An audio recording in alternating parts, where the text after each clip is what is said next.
Good afternoon. How is everybody doing? For those of you who may not know me, my name is Renarda Joy, and I help motivated investors take the money that they've earned and create more revenue. Now, if you just missed us last week, we started a brand new series. It's called Pathway to Wealth Building. Now, I created this series for those of you who are new to real estate investing as a wealth builder. I wanted to create a series where I can help you understand all of the moving pieces, the key players, their roles, some terminology, and I wanted you to understand what would you do if you were in similar situations. So we will go through different case studies where you can actually understand the real estate landscaping. Now, before we get into today's episode, first, let me personally invite you to go back and listen to episode 1. And if you've gotten any value or if you have any questions or if you need clarifications, please feel free to leave it in the comments and I promise I will come back and respond.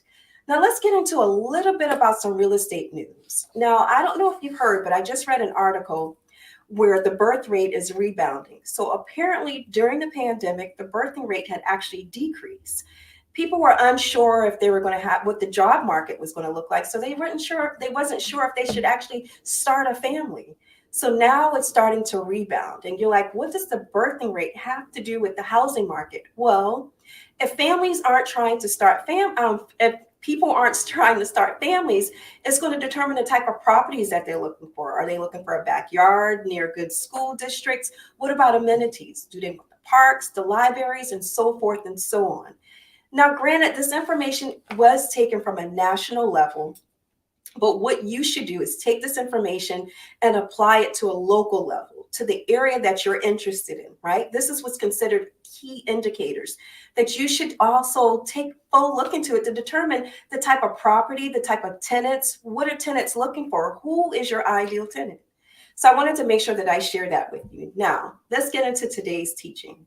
We're talking about Anderson Street. And again, I want you to go back and listen. And I've created a companion worksheet for those of you who are following along with us. You can get this every Sunday at 6 p.m. EDT at startingmylegacy.com, where I've created a companion worksheet that you can either download if you're old school like me, or I've made it fillable for the tech savvy folks where you can use it on any device. You can fill it out there. Now let's get into today. My little readers. All right. So again, last week we started talking about Leonard. He's looking for a property. He actually knew the area. He decided that he actually wanted to work along. He wanted to build up his portfolio while he kept his job. So he was going to do this part-time. He thought that he wanted to manage this himself. And he actually knew that he needed to have certain people on his team. So now this week, let's talk about some factors that was kind of affecting the value of the area. So the same factors that caused him to want to go to this area also caused other people. He noticed that there was other builders, there were architects, engineers, business people, just a vast amount of people. So that meant that there was a lot of people swimming in the sea. And I would imagine he got imposter syndrome, right? Am I good enough to actually compete with other people? Do I have enough money? Do I have what it takes? This is when I tell you to go back and determine and to define and to hold on to why did you want to create your wealth empire? Because remember, your why is going to anchor you. It's not a matter of if things will get challenged, but it's when. And when things do get challenged, you want to have something that's going to help and sensitize you to propel you to success.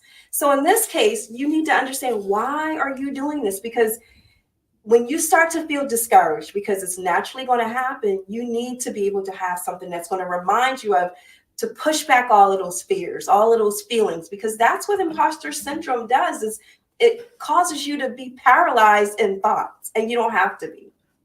So again, as a result of other people looking in this area and it being oversaturated with an interest, that meant that the value in that area was increasing. So that's the flip side. That's good. That means the value is going to continue to increase. Now, this particular area, it was a historical area, so it was well protected. They talked about how nice it was, the different rents. And as a result of it being in a historical area and they were actually improving it, it was being redeveloped. And hey, Rosin, how are you? So the area was being redeveloped. So I guess they were going through gentrification. So that's another key indicator that you should look for. Figure out what's going on in the area. You should be able to get a pulse so that you really understand what's going on, because it helps to position you. Okay, so let's go on. So because of this redevelopment in the area, rents had increased. So it says that one bedrooms, it started off at $675. It was now $800, and two bedrooms, it started off at $900, and now it's at $1,100. So that tells you that you should study the rental trends. And you can do that by a number of ways. You can look in the newspaper, Craigslist, you can call your local realtor in your area, or you can call some of these for rent signs. And a lot of the for rent signs, they actually put the rents. Now, just because it's just like the rental amount is just like a purchase amount. Just because that's the amount doesn't always mean that that's what people are getting. So you should definitely speak to a realtor to find out what's actually being collected in the area. So it goes on to say that this area that he was interested in, again, it was well protected. And that meant that any work that you needed to do was going to require permits. And I want to advise you, if it's ever going to be a job that's permit pulling work, pull the permit. The last thing you want to do is actually do the job, and then they come out and find out that you didn't have a permit, and now it's time for you to apply. You may run into some delays, some challenges that you don't have to actually go through if you do it the right way. Now, what's so unique about this is because Leonard, this is our guy, had actually researched the area and determined that this particular area was a historical area, which meant it was protected. That meant that just because the property had the ability to increase the value by, say, adding another bathroom or adding a bedroom, did not mean that it was going to get approved. So the last thing you want to do is actually buy a property and you're like, wow, I can make this larger, only to find out you're not going to get approved for that. So now you're stuck with this property. It's not like buyer's remorse where I can go back and take this back to Macy's. You will be able to sell it, but it won't be the same day. So these are things, this is why I emphasize that you have to do your due diligence.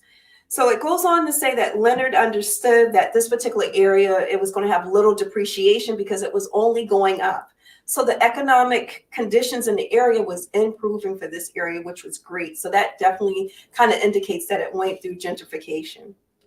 So it went on to say that he learned that in this particular area, that if he found a property, he was going to have to act quickly if it met his criteria.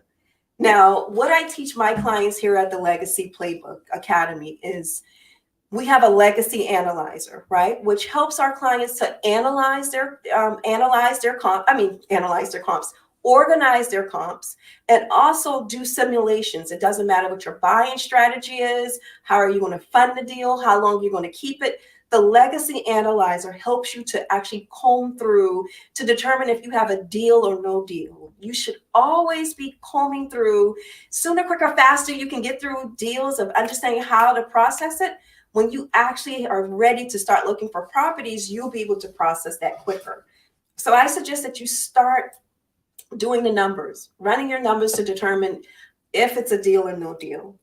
So it went on to say that he understood that, and then he actually went on to look at, in this particular area, he understood he needed to look at the financial statements. Remember, we talked about that before, where he looked at the income and the expenses.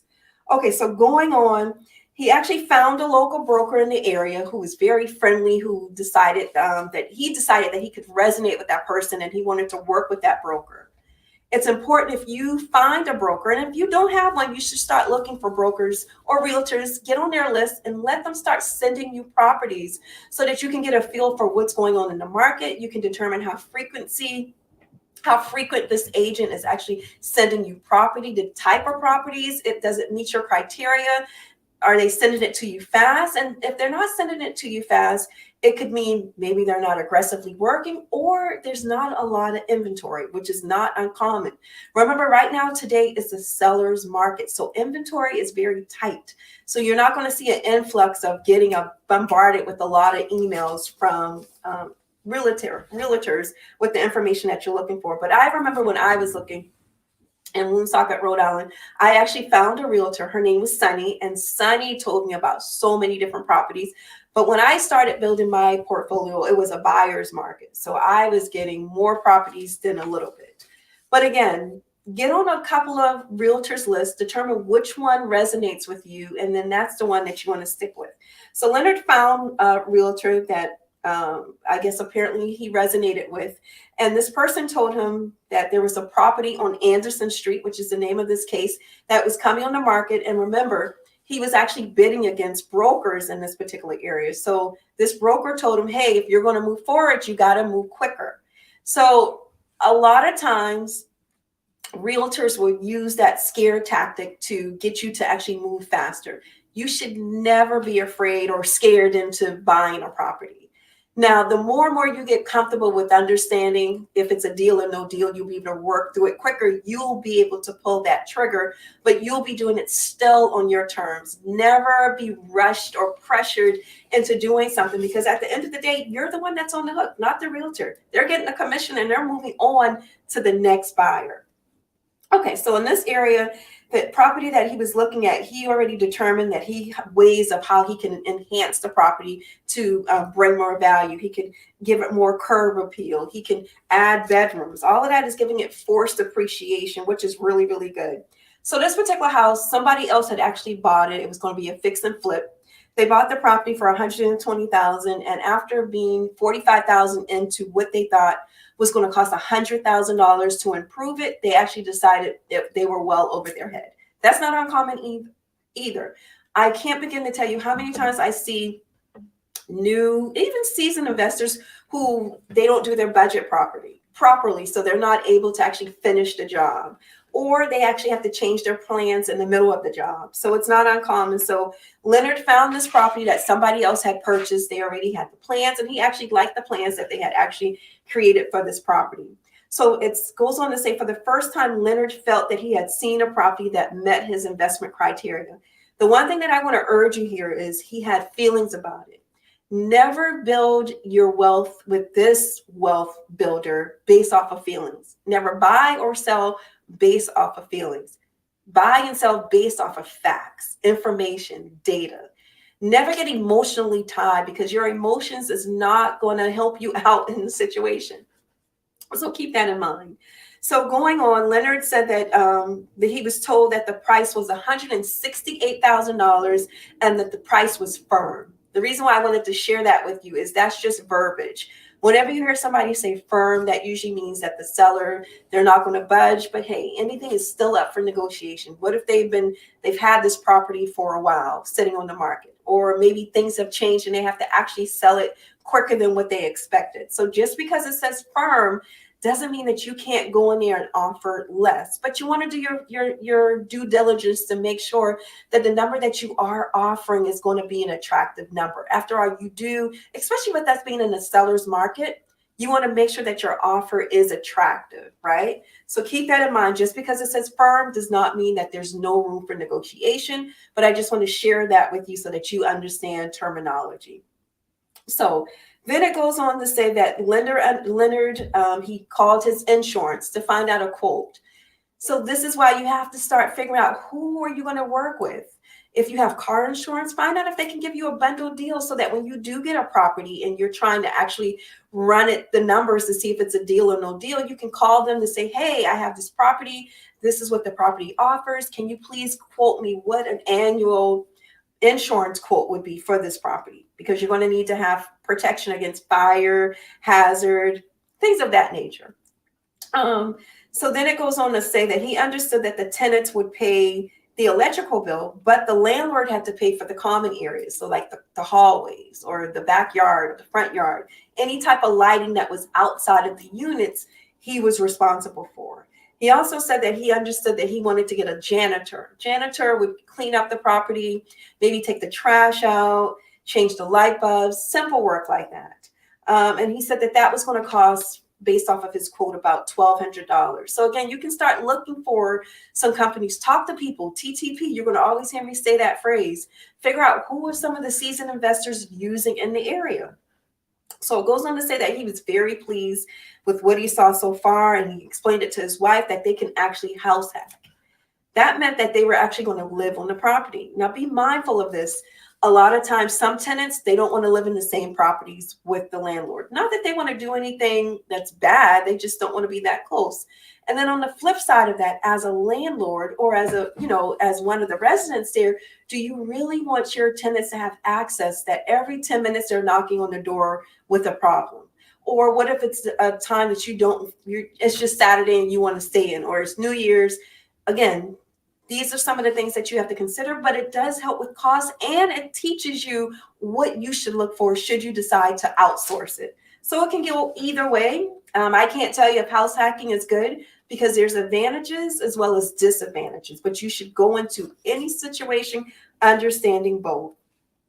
So the real estate broker questioned his decision to move on this because Leonard didn't have a lot of experience, and the broker wasn't sure if he had access to a contractor, right? Did you have references? Did you check out those references?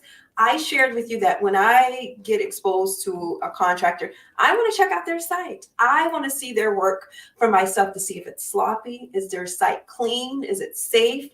Those are just a few things that you actually want to look into, because you don't want to get into a costly mistake. It goes on to say how Leonard thought it only was going to be another $55,000 to do the work. But if he's not a contractor, how does he know? These are things that you should actually take in consideration when you're actually looking at a property. So this is getting really, really interesting. I want to know, what would you do if you were Leonard? Would you buy the property knowing somebody else actually started the work? Would you be able to feel comfortable having another contractor go behind the previous contractor? Or would you actually try and see if you can hire that contractor? I guess for me, I would want to see, what did the work look like prior to me taking over this property? Should I buy it? And still, I would vet out the contractor, figure out what the cost is. Maybe they'll work with me with the cost. Never go with the first bid or the proposal. You should always have a couple of comparisons. You should always have a couple of people that you can run through to figure out if you're getting the best deal. Don't go after the cheapest deal. The cheapest deal isn't always the best deal. Now, again, if you've missed this, we're just about ready to wrap up episode 2. If you're watching this outside of my business Facebook page, I want to personally invite you to come and join me at renardajoylive.com. That's renardajoylive.com. Now, I don't want you to join for the likes. I want you to join so that you can get updates, get notifications. Remember, I want to help you get armed with information. I want you to be an informed investor, what I call a legacy setter.